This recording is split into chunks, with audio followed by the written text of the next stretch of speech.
near-fatal shooting, but he couldn't survive a second. Rap star Tupac Shakur died last night after a brief life in a rough business. He was 25. I had him shot. Yeah. You know what I mean? But if you notice, it was a rat on television saying he the one did the shooting, this happened, that happened, this happened, that happened, right? Right. If you think about it, right? Right. Why you think nobody been arrested if they said they the one killed Tupac? Because they're snitching to the police, so they ain't gonna get arrested. Not just to snitch and be smart, son. Because Tupac not ain't dead. as smart as you should be. Tupac not dead. If he was dead, they'd be arresting those dudes for murder. Somewhere smoking a Cuban cigar. He says, I mean, when I left that hospital, me and Pac was laughing and joking.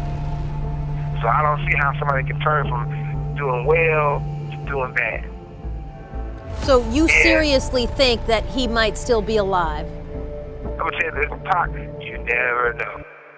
Almost 30 years have passed since that night in Las Vegas, and yet the mystery surrounding Tupac Shakur's death refuses to fade away. Every few years, something new surfaces. A photo, a statement, a theory, and the world starts to ask that same question all over again. What really happened to Tupac Shakur on September 7, 1996? Now, with Tupac's brother Mopreme Shakur speaking out again, and Snoop Dogg weighing in on what he saw that night, the story has taken another turn. Mopreme has made it clear that he's not satisfied with the official version of events. He believes something deeper was going on, something that the public still hasn't been told. And with Diddy's recent legal troubles bringing back old suspicions, people are starting to look at the case with fresh eyes. But before we dive into the new claims, we need to remember one thing. None of this has ever been confirmed as fact. Some of what you're about to hear comes from official reports, and some from rumor and speculation. It's up to you, the viewer, to decide what you believe.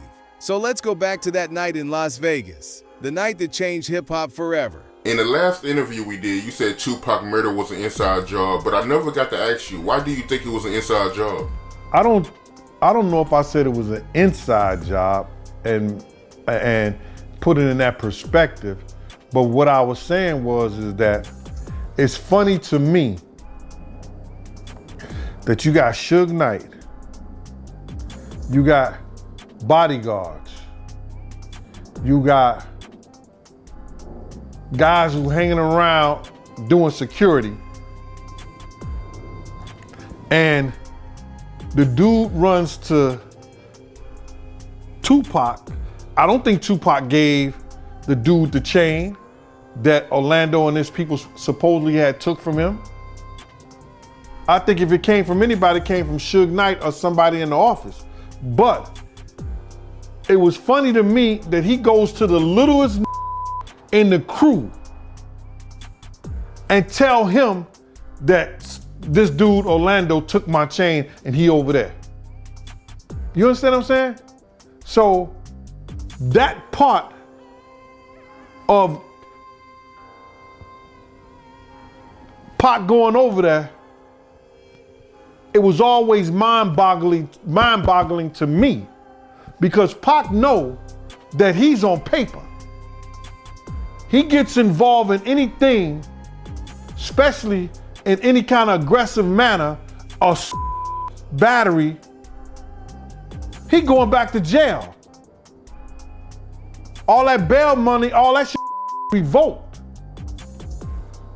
So why is he doing that? Now, we all heard, even from Pac's camp, that there's some wrongdoings with his money and things that's going on. So, who would have the biggest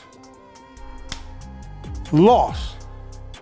Who would lose the most in Pac finding out his money is missing, or he didn't get the paper he was supposed to? It had to be somebody in their camp that would lose. Somebody who had the avenue that they could steal, that they could take. What you think about Trayvon Lane? He said that he didn't tell Tupac to jump on Orlando. He said that Tupac did that on his own. Tupac ran over there after he got out and went in his ear, right? Speaks for itself. Why he tell Pac that? Why ain't tell Suge? Why ain't tell one of the other bodyguards? Why ain't tell one of the street dudes?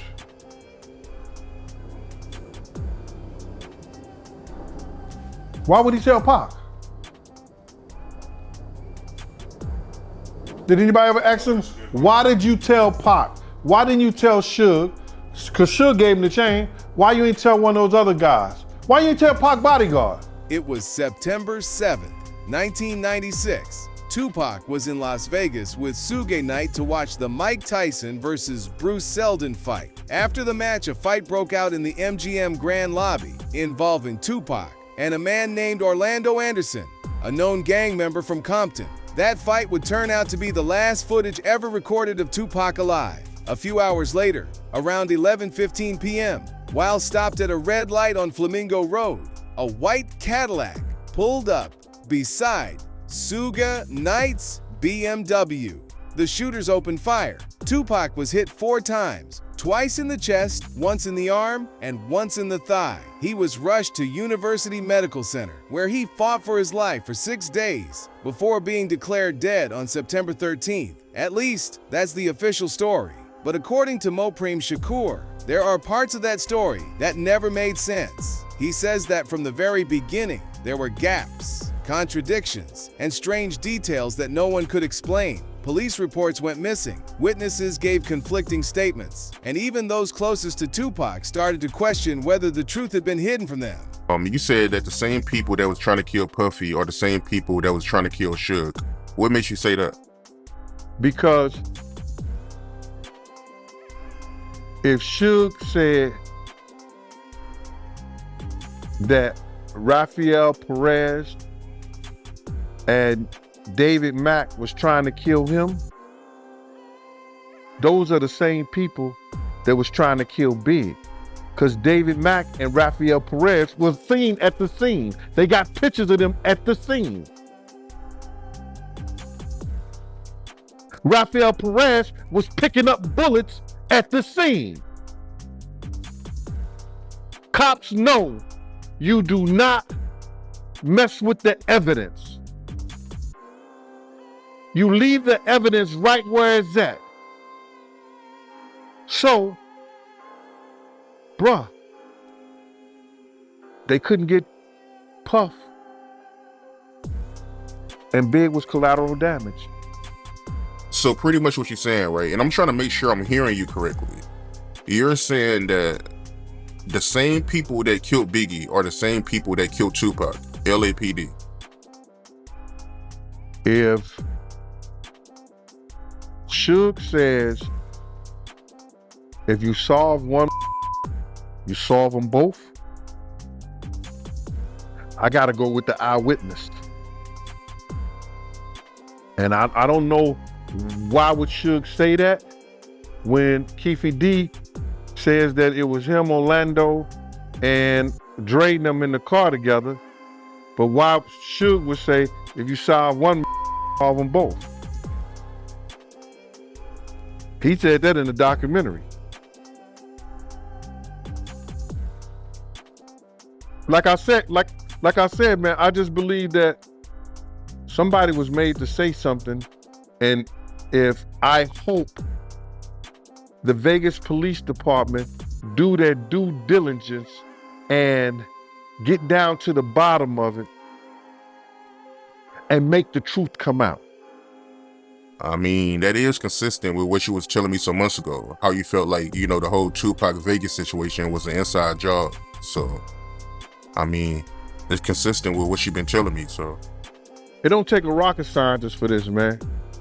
But what you think the motive was, though, behind them wanting to kill Tupac? Like, what's the reason? What's the root of all evil? Money. Money. Somebody wanted control of some money. Some people were spending money that they shouldn't have been spending. Some people were stealing money that they shouldn't have been stealing. Some people had money they shouldn't have had. And I think if I heard correctly, Tupac put an audit in 2 weeks or 3 weeks prior to his and start firing people and trying to figure out where his money was at and where it was going. So now, if you've been stealing money and you inside and everything could be connected to you, what are you gonna do? Get this hothead in a situation. It just could have been that I'm gonna get this hothead in a situation, and if Tupac caught on tape doing something like he was doing, he going back to jail. In recent interviews, Mopreme Shakur has gone on record saying that he doesn't believe the world was told the full truth about what happened that night. He said, "We've been fed a story for nearly 30 years, but that doesn't mean it's the right one." According to Mopreme, what troubles him the most is how certain details were handled, from the lack of police follow-up to how fast the case went cold. He even revealed that Diddy once called the Shakur family in 2008, trying to convince them that he had nothing to do with Tupac's death, but Mopreme didn't buy it. He said that something about that phone call felt off, as if Diddy was trying to clear his name before anyone had even accused him. I had doubts about the story. I was like, man, Pac probably shot somebody. That's what I was thinking. Pac shot somebody, rolling with the devil. He probably did pop somebody. And by the morning, I knew it was him, and I shot straight to Vegas.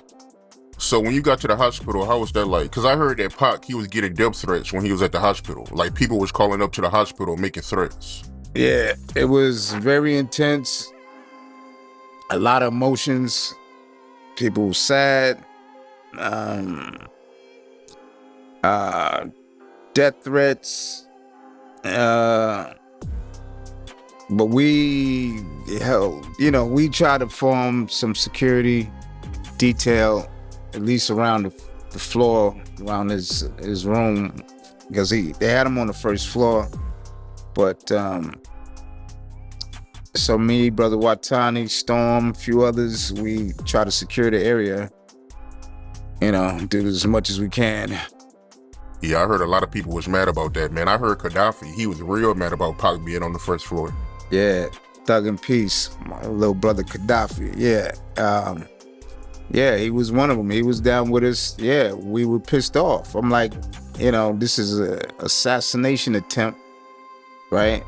And y'all got him on the first floor near a window. You know what I mean? It's not rocket science. You know what I mean? So we if they ain't going, it was like, if he can't be moved, then we got to lock it down. When you was at the hospital, right, how was Tupac condition? Because you got so many conflicting stories, right? You got some people that say that, Tupac was moving in the hospital, he was, talking in the hospital, but you being there, from your point of view, how was Tupac condition? By the time I got there, remember, I was coming from LA. So by the time I got there, he had tubes in his throat, in his nose, in his mouth. So he ain't talk to me, not verbally. He was conscious. He was trying to talk. He did want to talk, but he didn't actually verbalize any words. I always, that's gonna be one of the biggest mysteries in my life, because he was trying to tell me something. He was trying so hard. He was shaking the bed. He was looking at me, with his big old eyes, and I know he was trying to tell me something, but I don't know. Something else I want to ask you, because I think it would be appropriate before we get off the Vegas thing, last thing, because I know I did an interview with Napoleon, and they all gave me their reasons why Afeni pulled the plug because of his condition, but I mean, it would be more appropriate since you was his brother. Afeni, her decision to pull the plug on him, from your point of view, what made her pull the plug, respectfully? Because he had already flatlined a couple of times. And she didn't want him to keep going through that. I think it was like twice before she, let him go. And that's reasonable. You know what I mean? When I was, when I found out, I could live with it more, Yeah, man, sad, man. I heard if he would have survived, he would have never been the same Tupac. He would have never been able to rap no more. Yeah, it hit him in his lungs, where the voice, yeah, he wouldn't have been the same. Fast forward to now. Diddy is facing federal racketeering charges, and reports claim that his name appears 47 times in secret police recordings connected to Tupac's case. These are serious allegations, and while nothing has been proven, the timing has made people wonder if there's a bigger story here. Mopreme believes the truth has always been in plain sight, but covered up by people with power, money, and influence. Snoop Dogg has always been careful when talking about Tupac's death. They were label mates under Death Row Records, and despite their personal ups and downs, Snoop has never denied the bond they shared. In past interviews, he described visiting Tupac in the hospital after the shooting. He said that when he saw him, he could barely recognize his friend. But what caught everyone's attention recently was Snoop's new tone when speaking about that night. Instead of repeating the same old story, he hinted that things behind the scenes didn't add up. He said the security that night was off, the protection was unusually thin, and the police response felt delayed. Listen to this audio from Suge where he plays an audio from Badass saying that, Snoop warned him not to go to Vegas because he knew something was going to happen. Yeah. And, I want to get your opinion on it. Daz was on a situation saying that Snoop told him they can't go to the fight, can't go to the club, can't go to Vegas. It's going to because something going to happen, basically. Daz was like, no, I'm not going to that on the road with them. You going, it's going to be all the bloods there and blah, blah, blah, and none of the homies are going to be there. And I was like, dang, I didn't really think of it like that. I don't really feel uncomfortable. But now that you're saying like that, he's like, Snoop ain't going. Like, why would you want to roll? Why we don't roll like that? You roll with Death Row when the homies roll. And I was like, you right. So I ran back over there and I told Pac, like, Pac, I probably ain't going to be able to roll. Pac said, man, I'm going to let you can go to the fight with me. So Pac was like, you can go to the fight with me. After the fight, we're going to the club. He said that Daz told him, well, you can't go, something's going to happen. Basically, Pac or me, whoever, if you go, it's going to He stated that he was living with his mother and living with Daz, so he had to listen to Daz and not go to the fight. So I ran back over there and I told Pac, like, Pac, I probably ain't going to be able to roll. And he was like, that's what's up. He was like, well, I'll catch you, when I come back and blah, blah, blah. And we chopped it up. And that was the last time I ever talked to him. Like, after when he got ready to leave, like we said our goodbyes. And that was the last time I ever seen him or talked to him in life. Okay, so I get what Suge's saying, but Badass didn't say that in that thing that Daz told him something was gonna happen. So, so I don't know. It probably was. See, that's some politics I don't know. You know what I mean? So pretty much what Suge is insinuating is Snoop knew something was gonna happen in Vegas, so he went to go tell Daz. Daz told Badass, and Badass tried to warn Tupac. Bruh, I'ma just keep it, in my opinion, I don't think Snoop had anything or knew something was gonna happen to Pac. I'm just gonna, you know what I mean? I don't think Snoop, like, whatever he say now in the interviews be weird, but I don't think he would ever want something bad to happen to Pac, you know what I mean? So I definitely don't, I don't think Snoop had anything to do with that, or, you know what I mean? And this is my opinion.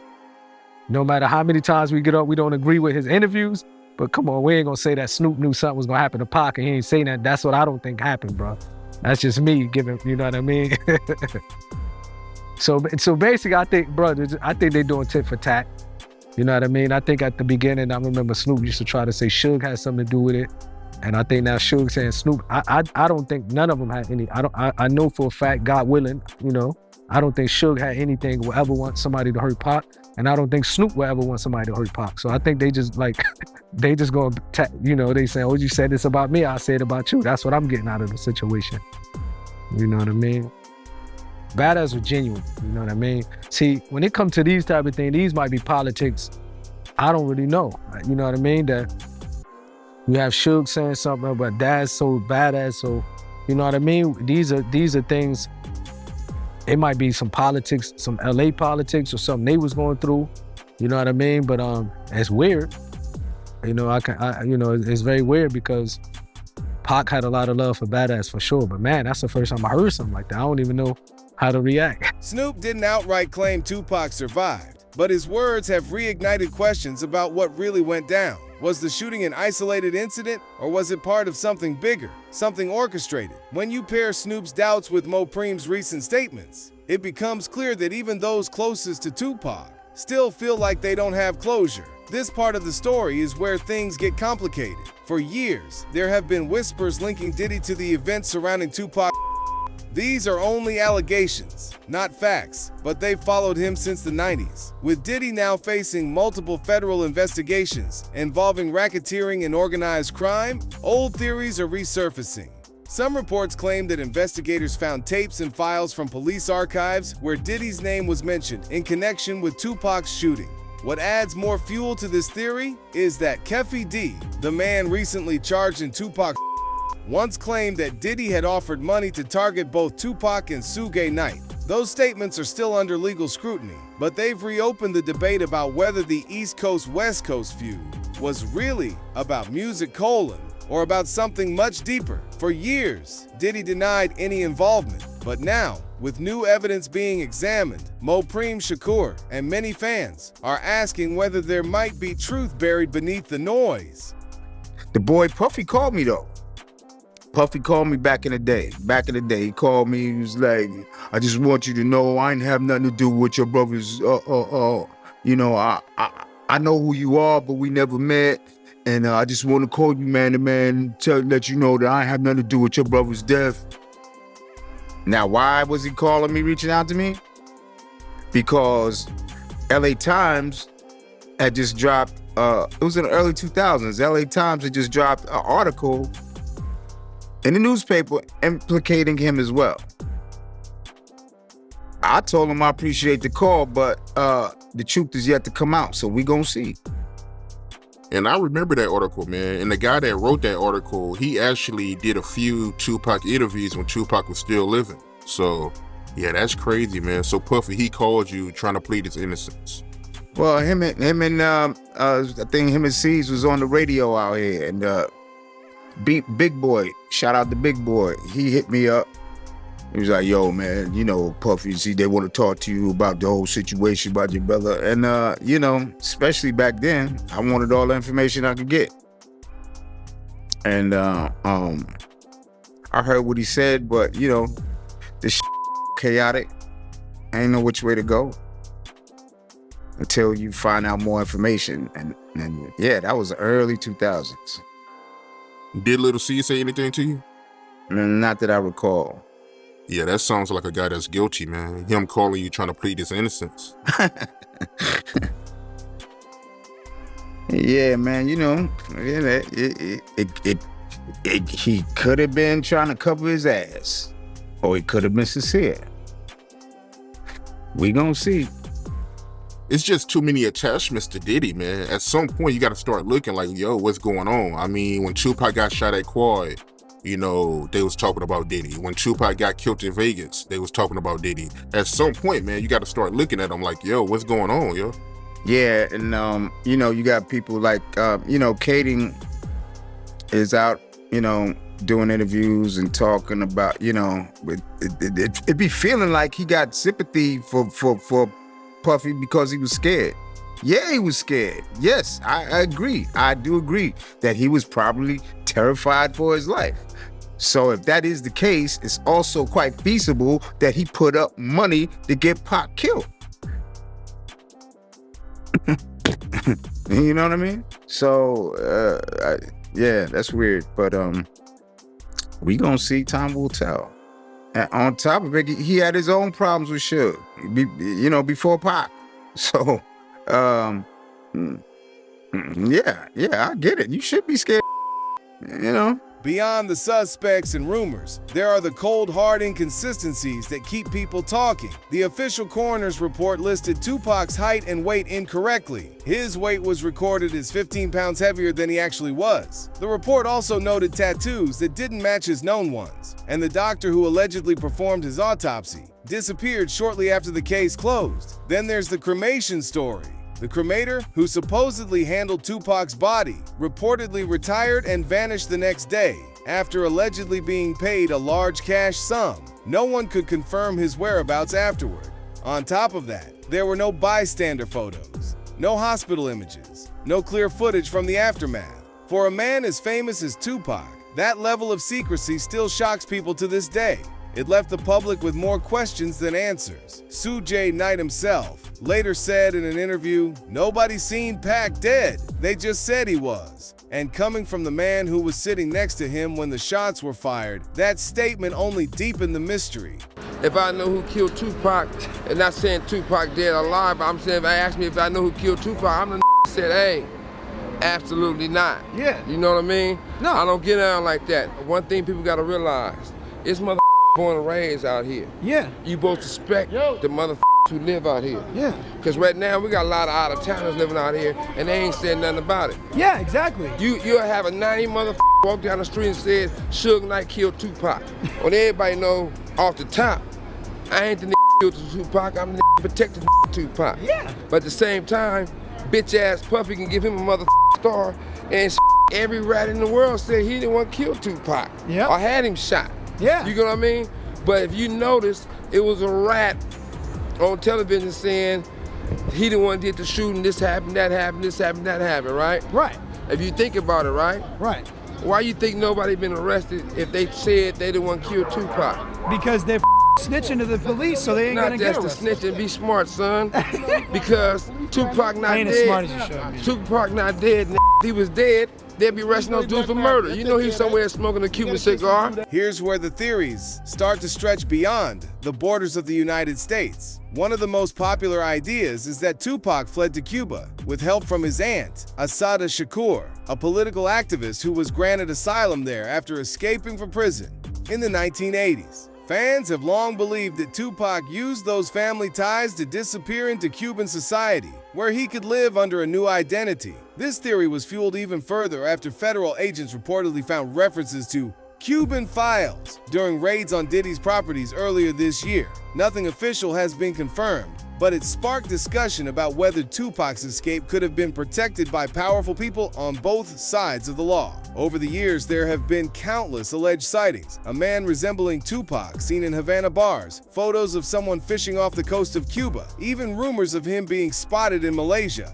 None of these claims have ever been verified, but they've kept the legend alive. Some fans believe that if Tupac did survive, it would have required cooperation from hospital staff, police, and even intelligence agencies. That kind of cover-up would be massive, involving multiple layers of power and silence. Last time you saw him, and where was you the day he was shot in Vegas? Wow, the last time I saw him, he was laying in the bed, holding on to his last breath. Man. Well, I had seen him before that because we left New York. We had just left New York. I had got off the radio station with Angie Martinez, and that's when me and him like clashed because she asked me on the air, how do you feel about Puffy and Biggie? And I said what I felt. Them my homeboys, I love them. When I got back to the hotel, it was a whole nother atmosphere. Like, he sent his homeboy up to get the bud from me as opposed to him coming to get it. Muta came and got the bud. Pop wants some bud. Hold on. Tell him to come up here. He ain't coming up here. Give me the bud. I'm going to take it to him. So I felt funny. And then my uncle said something about, they downstairs talking and blah, blah, blah. So when we got on the plane to go back to LA the next day, Suge didn't let none of my security ride with me. I had to ride on the plane with him, his homies, and Pop. And it was the most uncomfortable ride I ever had in my life because my nigga nothing to me the whole ride. And that's a 5-hour flight on a private plane. Yeah. So I walk up to him like maybe 3 hours into the flight, sit next to him like, you going to Vegas, cuz? He turned on me like this. He started talking to somebody else. So I'm like, all right. So I go in the back, put the blanket on my head, knife in my hand, fork in my hand, and just sleep the rest of the ride. Because I feel like they finna try to do something to me. So when I get off the plane, we land, he walk out, I got a Rolls Royce, he got a Rolls Royce. He walked down the steps, I walk down the steps. We meet right here. I'm like, cuz, you going to Vegas? He do me like this. Went his way and he went my way. Next time I get a call, he's like, turn on the news, guys. I'm at Warren G house. We turn on the news, we see yellow tape, Suge BMW. Call Suge, he like, yeah, they whoop, come on out here now. Drive out there, I see him in the bed. laid up, no words, no conversation. I see Jesse Jackson, his mama. His mama pulled me to the side. She make me feel like a real player. She tell me, my baby loved you, and I love you, and I don't care. She just hit me with what I needed to hear. You know, coming from my mother. She was strong at that time. Everybody else was crying and breaking down. She was real strong. And she just held me real tight, and she just said a prayer with me. And I know I went there, I hollered at him for about 20 minutes, and I went in the bathroom, I fainted, I threw up. I just was like, I was gone. Like my whole, because me and my homie wasn't straight. You understand what I'm saying? It's like, I'm not even gonna be able to apologize to him, or even just to tell him, I feel you, I'm wrong or whatever.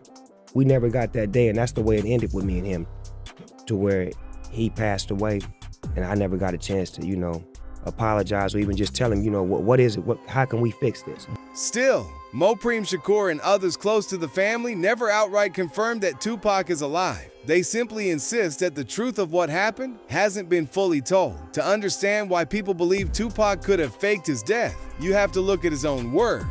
Just before he died, Tupac released his final album under the name Makavelli.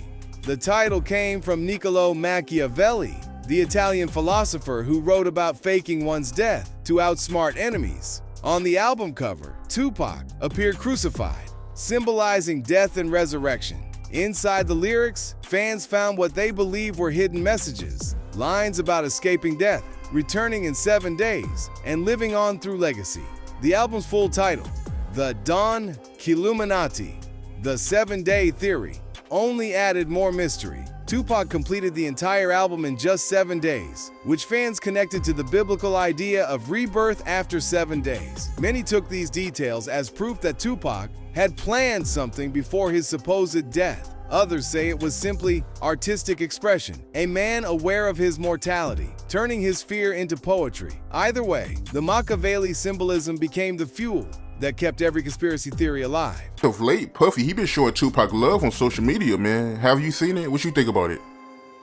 Phony and bologna on a pickle sandwich. You want me to say it again? Huh? It's phonier than bologna on a pickle sandwich. Yes, he did idolize Tupac. We all knew that. We knew that about some of the speeches he said. He said the same shit that came out of Pac's mouth.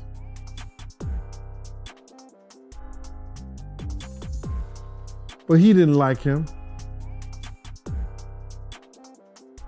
If you ain't like that life, how you gonna love him in his death? Oh, you glad to see it now. All right, okay. That's a very strong word to use, man. So you feel like Puffy, he idolized Tupac, and you really believe that? Yeah, he idolized that dude. You gonna go and make it your business, I don't know, to sleep with every chick that he slept with? Or maybe the chicks was just making the rounds. I don't know. But he made it his business to sleep with every chick that Pac was sleeping with.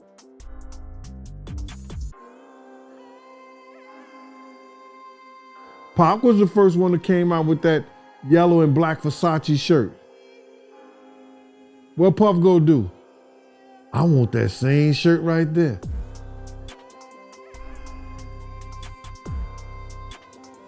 So you feel like Puffy getting with some of the same females that Tupac got with, like Sally Richardson and Sarah Chapman, you think he only got with them because Tupac had them? That's the only reason why he got with them? It probably was inspired because they was fine, but it put a plus on it because Pac had them. No matter what side of the debate you fall on, one fact is undeniable. Tupac's story has outlived almost every artist of his generation.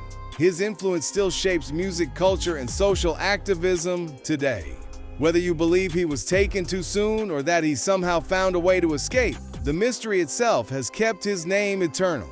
Every new generation discovers Tupac not only as a rapper, but as a symbol of resistance, truth, and courage. And now, with Mopreme's voice joining the growing calls for clarity, there's a sense that maybe, just maybe, the world will learn something new about that night. As the investigation into Diddy continues and new documents surface, Questions about law enforcement's role, missing evidence, and hidden motives might finally be addressed. But if history tells us anything, it's that stories involving money, fame, and power are rarely simple. In the end, the story of Tupac Shakur is more than a mystery. It's a reflection of how truth can be shaped, hidden, or distorted by those who stand to lose from it.